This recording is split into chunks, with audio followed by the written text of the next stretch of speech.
నీ గురించి దేవుని ఆలోచన ఏంటి, మానవుని గురించి దేవుని ఆలోచన ఏంటి అనేది కొద్దిగా మరొకసారి ఆ విషయాల్లో అందరు తెలుసుకుంటారని రాశాను. దానికంటే ముందు బైబిల్ వివరణ చదివారా?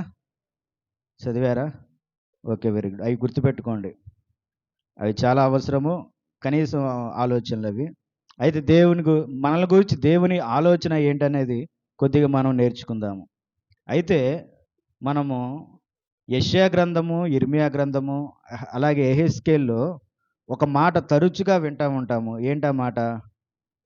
దేవుడు ఆ ప్రవక్తలతో మాట్లాడుతున్నప్పుడు ఒక మాట పదే పదే వస్తూ ఉంటుంది. ఏంటా మాట? Very good. సైన్యములకు అధిపతి యగు యెహోవా. ఇంకా చదపమ్మా. యెహోవా సెలవిచ్చినదేమనగా. ఇది చాలా ఇంపార్టెంట్గా రాస్తూ ఉంటుంది. ఆ ప్రవక్తలతో అదే మాట్లాడుతూ ఉంటాడు. యెహోవా సెలవిచ్చినదేమనగా. ఈ సెలవు ఇచ్చినదేమనగా అనే మాటలో ఆయన మాట్లాడుతూ ఉన్నాడు, తెలియపరుస్తూ ఉన్నాడు, ఆయన బోధిస్తూ ఉన్నాడు. అనేక సందర్భాల్లో సందర్భానుసారంగా యెహోవా సెలవిచ్చినదేమనగా అని ప్రవక్తల ద్వారా ఆ రాజ్యాలతో మాట్లాడుతున్నాడు. ఇప్పుడు మనతో కూడా, మన జీవితాలతోనూ, మన సంఘాలతోనూ దేవుడు మాట్లాడుతున్నాడు. ఏమని అంటే, యెహోవా సెలవిచ్చినదేమనగా, దేవుడు నీకు ఏం చెప్తున్నాడు అనే మాట అనమాట దాని అర్థము. దేవుడు నీకు ఏం చెప్తున్నాడు? నువ్వు ఒక సమస్యలో ఉన్నావు, యెహోవా సెలవిచ్చినదేమనగా. నువ్వు ఒక బాధలో ఉన్నావు, యెహోవా సెలవిచ్చినదేమనగా. ఇట్లాగా అనేక సందర్భాల్లో ఆయన మాట్లాడుతూ ఉన్నాడు. ఈ ఇజ్రాయేలు ప్రజలు ఎంతో ప్రార్థన చేస్తున్నారు, ఎన్నో బలులు అర్పిస్తున్నారంట. వాళ్ళు ఎన్నో బలులు అర్పిస్తున్నారు, ప్రార్థనలకు సమాధానం దొరకట్లేదంట. ప్రార్థనకు సమాధానాలు దొరకట్లే. అప్పుడు ప్రవక్తలతో దేవుడు ఏం మాట్లాడాడు? యెహోవా సెలవిచ్చినదేమనగా, మీ బలులన్నీ వ్యర్థమైపోయినాయి, మీ ప్రార్థనలన్నీ వ్యర్థమైపోయినాయి, ఎందుకంటే మీరు మీ హృదయములు కఠినపరుచుకున్నారు అన్నాడు. అంతే. చూడండి, యెహోవా సెలవిస్తున్నాడు అంటే నీకు ఒక అవకాశాన్ని ఇస్తున్నాడు, నీకు జ్ఞానం ఇస్తున్నాడు, నీకు ఆలోచన ఇస్తున్నాడు, నీకు తలంపునిస్తున్నాడు దేవుడు. కాబట్టి మన ప్రతి విషయంలో ఆయన చిత్తమును మనం గ్రహించాలి. ఎందుకు యెహోవా సెలవిచ్చినదేమనగాని ఆయన అంటున్నాడంటే, ఇక్కడ ఒక మాట రాయబడింది. యెషయా గ్రంథము 55వ అధ్యాయము. యెషయా గ్రంథము 55వ అధ్యాయము 8వ వచనం చూడండి. 55వ అధ్యాయము 8వ వచనము.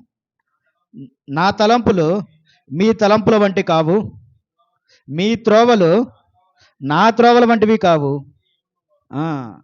ఎందుకు మీకు ఇస్తున్నాడంటే, మీ తలంపులు నా తలంపుల వంటి కావు, మీ త్రోవలు నా త్రోవల వంటివి కాదు అని ఇదే యెహోవా వాక్కు.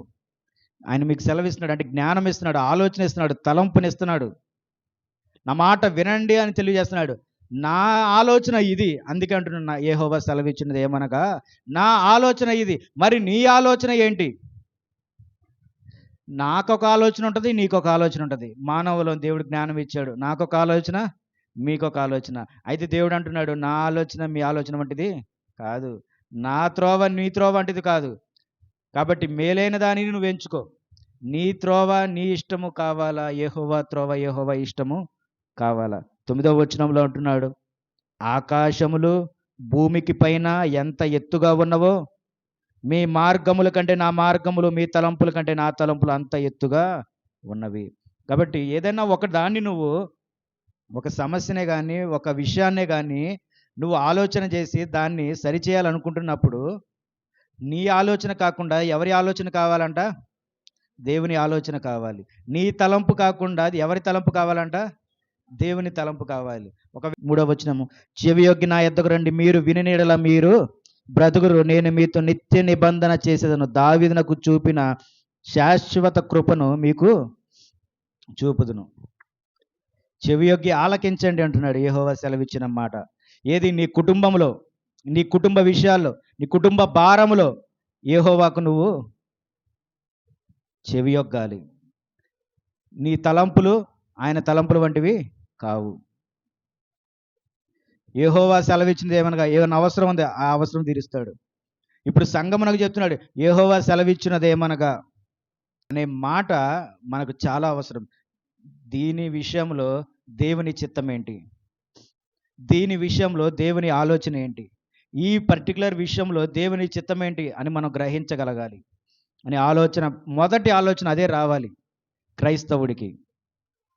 నీ చిత్తమును కాదు, నీ ఆలోచన కాదు, దేవా నీ చిత్తం ఏంటి అనేది మొదటి ఆలోచన ఒక క్రైస్తవునిగా రావాలి. అది రాకపోతే నువ్వు క్రైస్తవుడివి కావు. జరుగుద్దులే, దేవుడు ఏదో ఒకటి చేసేస్తాడులే, ఏదో ఒకటి నడిపిస్తాడులే, పక్కోడు బతికాడు నేను బతకనా అనుకుంటా కదా. పక్కోడు అంత దర్జాగా బతికాడు నేను బతకనా, నేను బతికేస్తాను అన్న ఆలోచన వద్దు. ఎందుకంటే దేవుడు నీ మీద దృష్టి ఉంచాడు. నీ పక్కోడి మీద ఎందుకు దృష్టి ఉంచలేదో నీకు తెలియకపోవచ్చు. నీ పక్కోడి మీద లేదా ఎందుకు దృష్టి ఉంచాడో నీకు తెలియకపోవచ్చు. ఏ రీతిగా వాళ్ళు ప్రార్థన చేస్తే వారి ఎందుకు దృష్టి ఉంచాడో నీకు తెలియకపోవచ్చు. ఎందుకంటే వారి విషయాలు వారివి, వారి మనసు వారిది, వారి హృదయం వారిది. అలాగే నువ్వేం చేస్తున్నావో, నువ్వేం ఆలోచిస్తున్నావో, నువ్వేం మాట్లాడుతున్నావో అది నీకు తెలిసిద్ది. నిన్ను దేనికి దేవుడు ఇష్టపడుతున్నాడు, నిన్ను దేవుడు దేనికి ఇస్తున్నాడో నీకు, అది పూర్తిగా నీకు దేవునికి ఉన్నటువంటి సంబంధము, పూర్తిగా నీకు దేవునికి ఉన్నటువంటి సంబంధము. కాబట్టి నీ స్థితిగతులను చూసి దేవుణ్ణి నువ్వు ప్రశ్నించకుండా అందులోనే నువ్వు ఎదగాలని ఇష్టపడు, అందులోనే నువ్వు నిలబడాలని ఇష్టపడు. కాబట్టి దేవుడు మనకిచ్చిన జ్ఞానం, మనకి ఇచ్చిన విషయాలను బట్టి మనం దేవుణ్ణి అడగాలి. ఆయన ఖచ్చితంగా చేస్తాడు కాదండు, ఖచ్చితంగా ఇస్తాడు కాదండు. నీకు ఆలోచన, నీకు ఆ తలంపు దేవుడు నీకు ఇచ్చాడు, నువ్వు ప్రార్థించు, దేవుడు నీకు సమాధానం అనుగ్రహిస్తాడు. అయితే ఆయన నిన్ను గూర్చి కొన్ని విషయాలు మనం తెలుసుకుందాము. మొదటి మాట ఆదికాండం 1వ అధ్యాయం 26వ వచనము. దేవుడు మన స్వరూపమందు మన పోలిక చొప్పున, దేవుడు మన స్వరూపమందు మన పోలిక చొప్పున, నీ పోలిక ఏంటంట? దేవుని పోలిక. ఇష్టంగా తన పోలిక చొప్పున చేసుకున్నాడు. అర్థమవుతుంది కదా. నిన్ను నువ్వే సృష్టింపబడ్డావు ఈ లోకంలో. ఎవరో సృష్టించారు నిన్ను, ఎవరో గంటేనే ఈ భూమి మీదకి వచ్చావు. అలాగే ఎవరో ఒకరు నిన్ను గంటేనే, కనకుండానే ఈ భూమి మీదకి వచ్చిన వాళ్ళు ఎవరో? ఆదాము అవ్వ సృష్టింపబడ్డారు. ఆ సృష్టింపబడి వాళ్ళిద్దరిని సృష్టించింది ఎవరంటే మన తండ్రి అయిన యెహోవా దేవుడు. వాళ్ళు సృష్టించింది యెహోవా దేవుడు. కాబట్టి మనము ఎవరి పోలిక చొప్పున ఉన్నాము? దేవుని పోలిక చొప్పున ఉన్నాము. దేవుని పోలిక చొప్పున ఉన్నాము కాబట్టే దేవుడు మనల్ని ప్రేమించాడు. దేవుని పోలిక చొప్పున ఉన్నాము కాబట్టే దేవుడు మనల్ని ప్రేమించాడు. ఆ ప్రేమను ఈరోజు నువ్వెందుకు గుర్తించట్లేదు? ఆ ప్రేమకు నువ్వు ఎందుకు బద్ధుడివై ఉండట్లేదు? ఆ ప్రేమకు ఎందుకు నువ్వు లోబడట్లేదు? అందుకే అంటున్నాడు యెహోవా సెలవిచ్చినది ఏమనగా, చెవియొగ్గి ఆలకించు, జాగ్రత్తగా ఉండు. నీవు నా పోలిక చొప్పున ఉన్నావు, దేవుని పోలిక చొప్పున ఉన్నావు. ఆయన పోలిక చొప్పున ఉన్నాడు కాబట్టి ఆయన ఒక మాట అంటున్నాడు చూడండి. మొదటి దెసలోనికైలకు రాసిన పత్రిక 4వ అధ్యాయం 17వ వచనము. ఆ మీదట సజీవులమై నిలిచి మనము వారితో కూడా ఏకముగా ప్రభువుని ఎదుర్కొనుటకు ఆకాశ మండలమును మేఘముల మీద కొనిపోబడును. కాగా మనము, చూడండి, మనము సదాకాలము ప్రభువుతో కూడా ఉందము. మనము సదాకాలము ప్రభుతో కూడా. మనము తీసేయండి, అక్కడ పెట్టుకోండి, నీవు అని పెట్టుకోండి. ఇప్పుడు ఏం చదువు, మళ్ళీ చదువు తల్లి, మన తీసేసి అక్కడ. కాగా వెరీ గుడ్, నేను సదాకాలము ప్రభువుతో కూడా ఉండును. చూడండి, ఆయన తన పోలిక చప్పున నిన్ను ఎందుకు నిర్మించాడంటే నీవు లేదా నేను సదాకాలము ప్రభుతో ఉండాలని, సదాకాలం ప్రభుతో ఉండాలని. దేవుని నిర్ణయం అదే, దేవుని ప్రేమ అదే, ఉండాలి అంటున్నాడు. ఆయన ఆలోచన, ఆయన ప్రేమ ఏంటంటే మరలా మీరు తిరిగి రావాలని, సదాకాలము ఆయనతో ఉండాలని, సదాకాలము ఆయనతో ఉండాలని. సదాకాలము ఆయనతో ఉండాలి అంటే ఈ భూమి మీద నివసిస్తున్న కాలము కూడా సదాకాలమే. ఈ భూమి మీద నువ్వు బ్రతుకుతున్న కాలము కూడా సదాకాలమే. అంటే ఇక్కడ బ్రతుకుతున్నంతసేపు కూడా మనం ఎలాగ ఉండాలంటే ఆయన పోలిక చొప్పున, ఆయన వాక్యం చొప్పున, ఆయన మాట చొప్పునే మనం బ్రతకాలి. అప్పుడు సదాకాలము కూడా మనం దేవునితో ఉన్నటువంటి వారముగా లేఖనము మన జీవితంలో నెరవేర్చబడుతుంది. దేవుని దృష్టి, దేవుని పోలిక మనలో ఉంటుంది. అర్థమవుతుందా? సదాకాలము అంటే ఇక్కడ కూడా బ్రతుకు కొనసాగించుకోవాలి. ఇక్కడ ఎంత బ్రతికితే అంత ప్రయోజనకరమైనటువంటి సిచ్యువేషన్ నీకు దేవుని రాజ్యంలో నీకు దొరుకుతుంది. అది ఆయన ప్రేమ. పోగొట్టుకోవటం కాదు, ఆయన కాపాడుకుంటున్నాడంట. ఆయన కాపాడుకుంటున్నాడు. గాఢాంధకారపు లోయలో నేను సంచరించాను, ఏ అపాయమునకు భయపడను.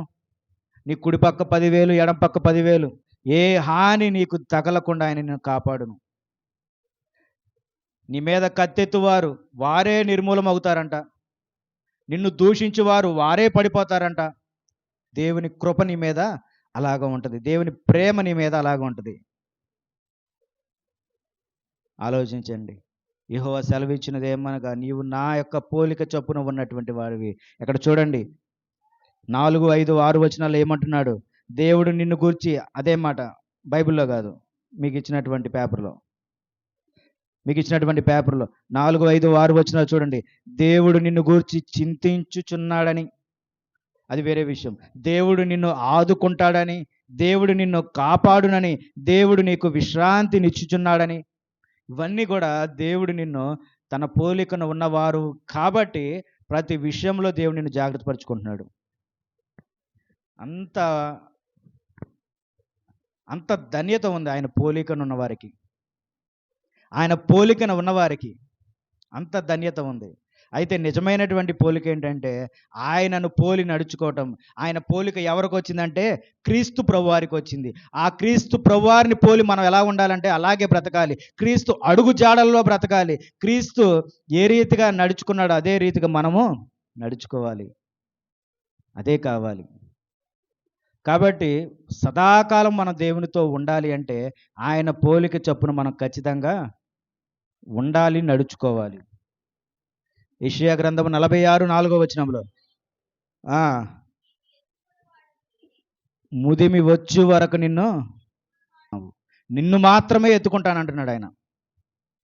నిన్ను మాత్రమే ఎత్తుకుంటాను. నువ్వు ముసలివాడివి అయిపోతావు. నువ్వు జీవితకాలం అంతా నీ బ్రతికినప్పటికీ నువ్వు దేవుని దృష్టికి ఇష్టమైనటువంటి వాడివి, పిల్లవాడివి. ఎంత వృద్ధులైనా, కనకాంబరం గారైనా సరే ఎలా ఎత్తుకొని ముద్దాడతాడు చూడండి. ఆయన అందరిని ఎత్తుకొని ముద్దాడతాడా? ఆయన దేవదూతలు, ఆయన పనివారు, ఆయన మనకు ఎప్పుడు ఉంటూనే ఉంటాయి. నిన్ను కాపాడతాయి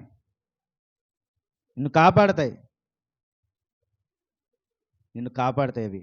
అంతటి ఆలోచన నీ ఎడల దేవుడు ఉంచాడు. చదివారా ఎప్పుడైనా? నీ రాకపోకల్లో దేవదూతలు నీ కాపుదల భద్రత ఉంటుందని కీర్తనలో రాశాడు కదా. అది దేవుని ప్రేమ. అది నీకు మటుకే ఉంచాడు ఆయన. ఆయన పోలిక చొప్పున ఉన్నావు కాబట్టి నీకు ఉంచాడు. మళ్ళీ ఎవరికి ఆయన సృష్టించిన దానిలో దేనికే అధికారం లేదు. మత్తయి సువార్త 6వ అధ్యాయం 33వ వచనము. మత్తయి సువార్త 6వ అధ్యాయం 33వ వచనము.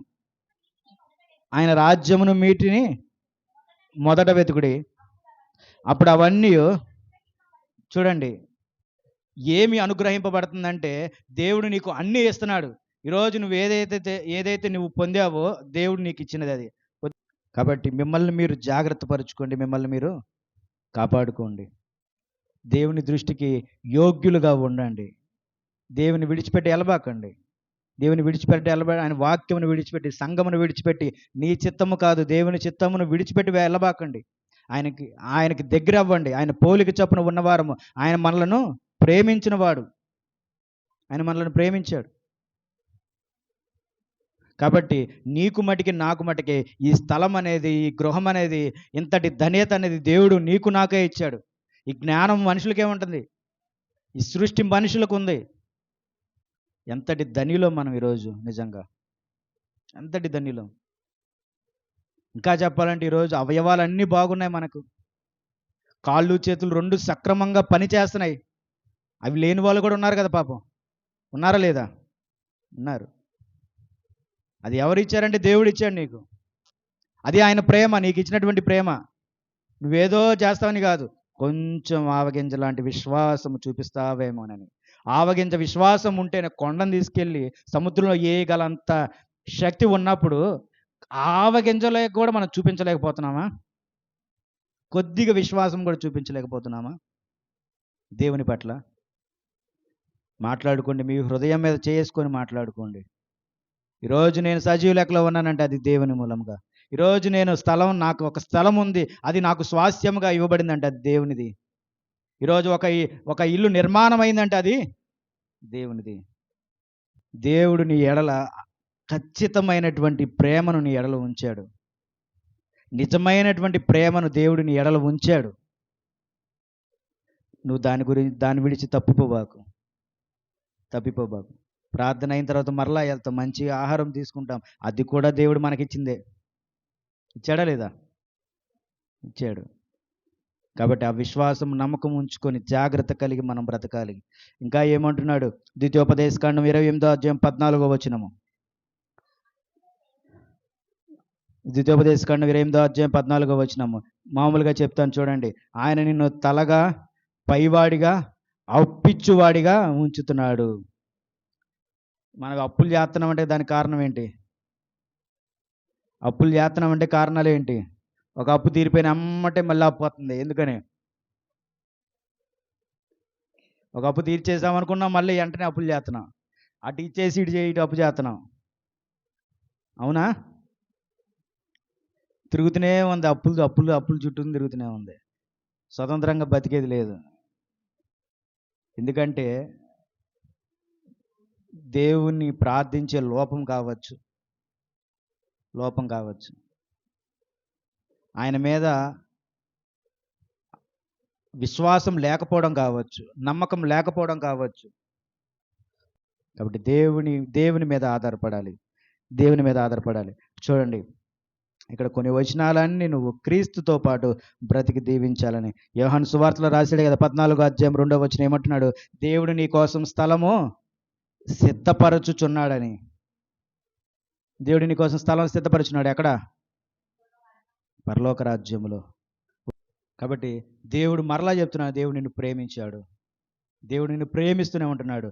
నిన్ను ప్రేమించాడు కాబట్టి నువ్వు నీ యొక్క ఆలోచన వల్ల, నీ పాపం వల్ల, నీ తప్పిదముల వల్ల నువ్వు మరణిస్తావేమోనని క్రీస్తు ప్రభువారిని, తనకిష్టమైనటువంటి కుమారుణ్ణి ఏం చేశాడు?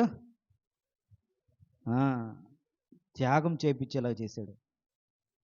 తన శరీరము నల్లగొట్టుకున్నాడు, రక్తమును చిందించాడు. ఎందుకు? నువ్వు బ్రతకడానికి, ఆయన పోలిక చొప్పున సదాకాలము నువ్వు దేవునిలో ఉండటానికి, సదాకాలము దేవునితో బ్రతకడానికి. ఆయన నిన్ను ఊరికే వదిలిపెట్టలా. నీ ప్రతి అడుగు ఆయన చూస్తున్నాడు దేవుడు. నీ ప్రతి ఆలోచన, నీ ప్రతి తలంపు ఆయన దేవుడు చూస్తున్నాడు. నువ్వు నిద్రపోతున్న సమయంలో దేవుడు నిన్ను ఏం చేస్తున్నాడంట? పరిశీలిస్తున్నాడు. అంటే నిన్ను విడిచిపెట్టాడని అర్థమో? కాదు. దేవుడు నిన్ను కాపాడుతున్నాడని అర్థము. దేవుడు నిన్ను అంటుకొని ఉన్నాడని అర్థము. దేవుడు నిన్ను ప్రేమించాడని, ఆయన నీతోనే ఉన్నాడని అర్థము. మరలా చెప్తున్నాను, మిగతా జంతువుల విషయాలు ఆయనకి ఏని విషయంలో పట్టింపు లేదు. ఆయన పోలిక చొప్పున ఉన్న నీ గురించి ఆయనకి, దేవునికి ఆలోచన. నీ గురించే దేవునికి ఆలోచన. కాబట్టి దేవుని స్థితిలో మనం జాగ్రత్తగా ఉండాలి. ఆయన మన కోసం ఏం సిద్ధపరుస్తున్నాడు? స్థలము సిద్ధపరుస్తున్నాడు. ఆ స్థలమును ప్రతి ఒక్కరము పొందుకోవాలి. ఆ స్థలమును మనందరం పొందుకోవాలి. ఎవ్వరూ విడిచిపెట్టకూడదన్న ఉద్దేశం దేవునిది కాదు. ఇంకా ఏమంటున్నాడు? 1 కొరింథీ 6:19 వచనంలో, నీ దేహము దేవుని ఆలయము, అది పాడు చేసుకుంటే సదాకాలం దేవునితో ఉండలేవు. ఆ గొప్ప స్థలమును నువ్వు పొందలేవు. కాబట్టి నీ దేహమును నువ్వేం చేసుకోవాలి? కాపాడుకోవాలి. నీ దేహమును చెడ్డ విషయాల నుంచి నువ్వు కాపాడుకోవాలి. నీ దేహమును చెడ్డ ఆలోచనల నుంచి నువ్వు కాపాడుకోవాలి. నీ దేహమును ప్రమాదకరమైనటువంటి సిచ్యువేషన్లో నుంచి నువ్వు కాపాడుకోవాలి. అక్కడ అగ్ని మండుతుంది, నువ్వు వెళ్తావా? వెళ్తే ఏమవుద్ది? చర్మం కాలేదు. జాగ్రత్తగా ఉన్నా, బాగానే ఉన్నా జాగ్రత్తగా.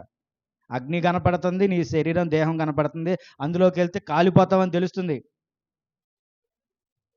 ఎంత జాగ్రత్తగా కాపాడుకుంటున్నావు? నీ దేహము దేవుని ఆలయము, అది దేవుని యొక్క సంఘము, దేవుని యొక్క మందిరం. దేవుని నీ హృదయంలో ఉంటాడు. అది ఆయన ఆలోచన. కాబట్టి ఆ యొక్క హృదయాన్ని నువ్వు శుభ్రం చేసుకో. మామూలుగా అందంగా ఉండడం మంచి దాని గురించి కాదు, ఉపమానంగా చెప్తున్నా అంతే.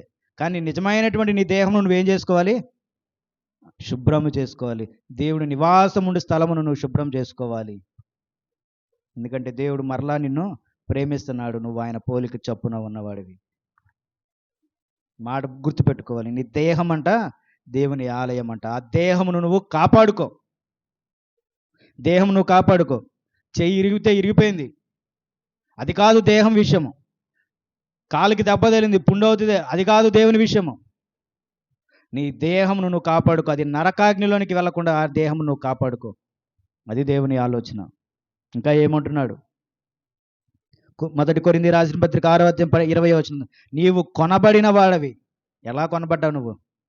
ఎన్ని డబ్బులు ఇచ్చారు నిన్ను కొనడానికి? ఆ విలువ ఎంత? రక్తము, క్రీస్తు ప్రభువారి శరీరము, రక్తము. ఆయన రక్తముతో నిన్ను కొన్నాడు. ఆయన రక్తముతో నిన్ను కొన్నాడు. నువ్వు విలువ పెట్టి కొనబడినవారు. ఆ విలువ ఏంటంటే రక్తమే. చూడండి, నువ్వు సదాకాలం ఉండటానికి తన ప్రియ కుమారుని రక్తమును నీ కోసం దారబోసాడు. దేవుని ప్రేమ అది. ఆయన పోలిక చొప్పున ఉన్నవాడివి. ఆయన పోలిక చొప్పున ఉన్నవాడి. దేవుడు నీ మీద ప్రేమ ఎంత ఉంచాడు? నీ కోసం తన ప్రాణమును లెక్క చేయలేదు. లెక్క చేయలేదు. నీ కోసం పెట్టినటువంటి ప్రాణం యొక్క విలువ నువ్వు ఈరోజు తీసివేస్తున్నావు. చులకనగా చూస్తున్నావు. చులకనగా చూస్తున్నావు. ఆ ప్రాణానికి విలువ లేకుండా చేస్తున్నావు. నీ దేహముతో దాన్ని విలువ లేకుండా చేసుకుంటున్నావు. నీ నోటితో విలువ లేకుండా చేసుకుంటున్నావు. నీ ప్రవర్తన, నీ ఆలోచన విలువ లేకుండా చేసుకుంటున్నావు. అంతటి విలువైనటువంటి దేవునికి నువ్వు విలువ లేకుండా, అంతటి విలువైనటువంటి దేవునికి నువ్వు గౌరవం లేకుండా నీ ఇష్ట ప్రవర్తన, లేదా నీ భర్త ఇష్ట ప్రవర్తన, నీ భార్య ఇష్ట ప్రవర్తన, లేదా నీ సంఘంలో నీ సేవకుల ఇష్ట ప్రవర్తన, ఇది కరెక్ట్ కాదు. ఈ ప్రవర్తనలు కాదు కావాల్సింది. దేవుని ప్రవర్తన గ్రంథంలో ఉన్నది. ఆ గ్రంథమును నేర్చుకొని నువ్వు బ్రతకాలి.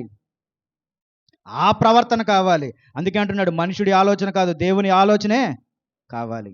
దేవుని ఆలోచనే గొప్పది, స్థిరమైనది. ఆకాశం భూమి ఒకరోజు గతించింది, కానీ ఆయన మాట ఎన్నడూ గతించదు. ఆయన మాట ఏంటంటే నువ్వు నేను సదాకాలం ఆయనతో ఉండాలి. అదే ఆయన మాట. ఆ సదాకాలం ఆయనతో ఉండడానికి తన కుమారుడు క్రీస్తు ప్రభువారిని లోకానికి పంపించి మనందరి పాపముల నిమిత్తం ఆయన శిలువ మరణానికి అప్పగింపబడ్డాడు. ఈరోజు నీకు నాకు పాపం లేదంట. అసలు మరలా దౌర్భాగ్యపు స్థితిలో మనం వెళ్ళిపోతున్నామేమో, కానీ ఈరోజు నీకు నాకు పాపం అనేది లేదంట. ఆ పాపం ఆయన తీసివేశాడు. నువ్వు మరలా మారు మనసు పొందుకొని అది గుర్తెరిగి క్షమాపణ పొందితే మరలా నువ్వు పరిశుద్ధుడు అవుతావు. దేవుడు మరలా నిన్ను స్వీకరిస్తాడు. ఈరోజు మరలా నువ్వు సిద్ధపడ్డావా దానికోసం? నువ్వు సిద్ధపడతావా దానికోసము? సిద్ధపడాలి. సిద్ధపడాలి. ఈ లోకంలోనే ఎంతో భారంగా చనిపోతున్నారు మనుషులు. భారంగా చనిపోతున్నారు. వేదన వేదన పడుతూ చనిపోతున్నారు. ఇంకా నిత్య నరకాగ్నిలో ఎంత వేదన ఉంటుంది. భయంకరమైన అరుపులు. అపాది లోకం నుంచి విడిపించి దేవుడు నన్ను కొనుక్కున్నాడు. ఆ విశ్వాసం, నమ్మకం నువ్వు ఉంచుకో. ఇంకొక మాట ఏమంటున్నాడు? నీ హృదయమును లక్ష్యపెట్టు. నీ హృదయమును లక్ష్యపెట్టు. దేవుడు నీ హృదయంలో లక్ష్య పెడుతున్నాడు. నువ్వు మంచి చెడు ఆలోచనలు ఎవరికి తెలియట్లా, కానీ ఎవరికి లక్ష్య పెట్టిన వాడెవరో దేవుడు, ఆయనకు తెలుస్తుంది. దేవుడు ఆయనకు తెలుస్తుంది. నేనేమనుకుంటున్నానో ఎవరికి తెలుస్తుంది? నువ్వేమనుకుంటున్నావు ఎవరికి తెలుస్తుంది? దేవునికి తెలుస్తుంది. కాబట్టి అనుకునేటప్పుడు జాగ్రత్తగా ఉండు. ఏది పడితే అది అనుకోబాకు. దేవుడు ఖచ్చితంగా ఉన్నాడు. సదాకాలం ఆయనతో ఉండాలని దేవుడు నిన్ను కోరుకుంటున్నాడు. నిన్నే కోరుకుంటున్నాడు. నువ్వేం ఆలోచిస్తున్నావు నాకు తెలియట్లే ఈ సమయంలో. ఆయన మటుకు అదే కోరుకుంటున్నాడు. నువ్వు ఏమి ఆలోచించినా దేవుడు నీ మీద దృష్టి ఉంచాడు. నీ తల మీద దృష్టి ఉంచాడు. నీ తల మీద ఉంచి నువ్వు నా సదాకాలము నాతో ఉండాలి అని అనుకుంటున్నాడు దేవుడు.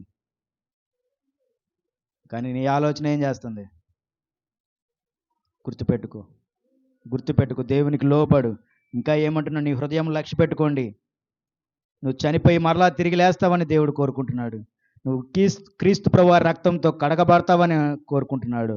ఇంకేమన్నాడు? క్రీస్తు అడుగు జాడలో నడుస్తావని. నడిచినప్పుడే జీవము, నడవకపోతే వ్యర్థమైన స్థితిలోకి నువ్వు వెళ్ళిపోతావు. కాబట్టి ఆయన అడుగుజాడలో, ఆయన వాక్యములో నడవాలి, ఆయన వాక్యముతో నడవాలి, ఆయన ఆలోచనతో, ఆయన జ్ఞానంతో. నీ చిత్తమును ఎన్నటికీ పనికిరాదు. జాగ్రత్త గుర్తుపెట్టుకోండి ప్రతి ఒక్కళ్ళు. మరలా చెప్తున్నాను, దేవుని విషయంలో నీ చిత్తము ఎన్నటికీ పని చేయదు. దేవుని చిత్తమే స్థిరము, దేవుని మాటే స్థిరము. గుర్తుపెట్టుకోండి. చివరిగా అంటున్నాడు, క్రీస్తు వలె నీవు ఇతరుల కొరకు ప్రాణము పెట్టాలి. 1 యోహాను 3:16 ఈ వచనమును చదువుకొని మనం ముగించుకుందాము. 1 యోహాను 3:16 ఆయన మన నిమిత్తము తన ప్రాణమును పెట్టెను గనుక దీని వలన ప్రేమ ఎట్టిదని తెలుసుకొనిచున్నాము. చూడండి, ఇతరుల కొరకు మనం ప్రాణం పెట్టగలగాలి, ఇతరుల కొరకు మనం ప్రాణం పెట్టగలగాలి. ఎవరు పెట్టారంటే క్రీస్తు ప్రభువారు ఇతరుల కొరకు ప్రాణం పెట్టారు. శిష్యులు కూడా ప్రాణం పెట్టారు. తెలియని ప్రజల యొద్దకు వెళ్ళారు, తెలియని దేశం దగ్గరికి వెళ్ళారు, మారుమూల ప్రాంతాలకు వెళ్ళారు. వాళ్ళు మహాముదులు అనమాట. వాళ్ళకి వెళ్ళేవాళ్ళు ఎన్ని దేశాలు, ఎడారి దేశాల్లో వారు దేవుని స్వార్థ ప్రకటించిన వాళ్ళు. ఎందుకంటే మనము స్వస్థపరచబడడానికి, మనం దేవుని వాక్యమును తెలుసుకోవడానికి, కాబట్టి దేవుని వాక్యం విషయమై, దేవుని స్వార్థ విషయమై ప్రాణం పెట్టాలి అంటున్నాడు ఆయన. ఇష్టం పెట్టాలి అంటున్నాడు. నీకు ఇష్టమైనటువంటి పదార్థం కోసం ప్రాణం పెట్టేస్తున్నాడు. ఇష్టమైనది తినాలి, ఇష్టమైనది వండుకోవాలి, ఇష్టమైనది ధరించుకోవాలి. ఎంతసేపటికి నీ ఇష్టమే. దేవుని చిత్తమును గ్రహించువారు ఎవరూ లేరంట. దేవుని చిత్తమును గుర్తించువారు ఎవరూ లేరంట. దేవుని పనిని జరిగించువారు ఎవరూ లేరు. అందుకే అడుగుతున్నాడు, ఆయన పనిని నువ్వు జరిపించాలి, ఆయన చిత్తమును జరిపించాలి, ఆయన చిత్తమును నెరవేర్చాలి. ఈరోజు నుంచి ఆలోచన చేసుకో. ఇతరుల కొరకు ఆయన నిన్ను ప్రాణం పెట్టమనట్లేదు, కానీ ఇతరుల కొరకు నువ్వు ప్రార్థన చేయి. నీ శత్రువు సైతం నువ్వు ప్రార్థన చేయి. నువ్వు శత్రువుతో కూడా నువ్వు సమాధానపడి ప్రార్థన చేయి. ఎంత గొప్ప ఆశీర్వాదాలు, మేలు దేవుడు నీకు ఇవ్వబోతాడు. ప్రార్థించు. నీ కుటుంబం కొరకు ప్రార్థించుకో, నీ భర్త కొరకు, నీ భార్య కొరకు నువ్వు ప్రార్థించుకో. నీతో శత్రువుగా ఉన్నటువంటి వారు, నిన్ను ద్వేషిస్తున్న వారి కొరకు నువ్వు ప్రార్థించుకో. దేవుడు నిన్ను దీవించబోతున్నాడు, దేవుడు నిన్ను ఆశీర్వదించబోతున్నాడు. ఖచ్చితంగా దేవుని దృష్టి మీ మీద ఉంది. ఎందుకంటే ఆయన పోలిక చప్పున నువ్వు నేను ఈరోజు ఉన్నాము కాబట్టి, సదాకాలము ఆయనతో ఉండాలని దేవుడు కోరుకుంటున్నాడు. కాబట్టి గుర్తుపెట్టుకోండి దేవుని వాక్యము, ప్రతి క్షణం గుర్తుపెట్టుకోండి. దేవుడు నిన్ను సదాకాలము ఆయనతో ఉండాలని దేవుడు నిన్ను కోరుకుంటున్నాడు. వాక్యం విన్న మీ అందరికీ క్రీస్తు ప్రభువారి నామమున వందనాలు తెలియజేసుకుంటున్నాను. అందరికీ వందనాలు.